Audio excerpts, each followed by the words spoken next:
بسم اللہ الرحمن الرحیم۔ اوجری کھانے سے پہلے یہ 5 غلطیاں کبھی نہ کرنا، کیونکہ اس سے گھر کا رزق کم ہو جائے گا، انسان ذہنی، جسمانی اور روحانی بیماری میں مبتلا ہوگا۔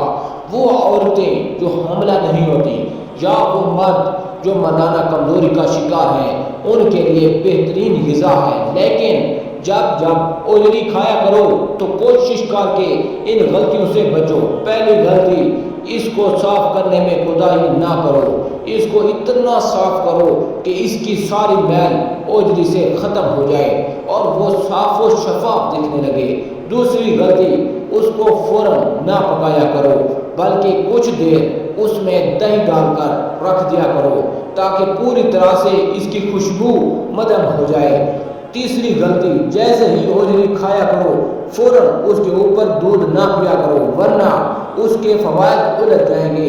چوتھی غلطی، اوجری کھانے کے بعد فوراً سویا نہ کرو، کیونکہ جو انسان اوجری کھا کے سو جاتا ہے وہ جسمانی اور روحانی امراض میں مبتلا ہو جاتا ہے۔ اوجری کھا کے کچھ دیر چلا پھرا کرو تاکہ وہ صحیح طرح سے ہضم ہو جائے۔ پانچویں غلطی، اوجری کھانے کے فوراً بعد ایسے ہی منہ کو چھوڑا نہ کرو، بلکہ اوجری کھانے کے بعد اپنے دانتوں کو صحیح طریقے سے صاف کیا کرو، کیونکہ اوجری میں چھپی ہوئی نار چیزیں تم پر حاوی نہیں ہوں گی اور اوجری میں چھپے ہوئے فوائد تمہارے وجود کا حصہ بن جائیں گی۔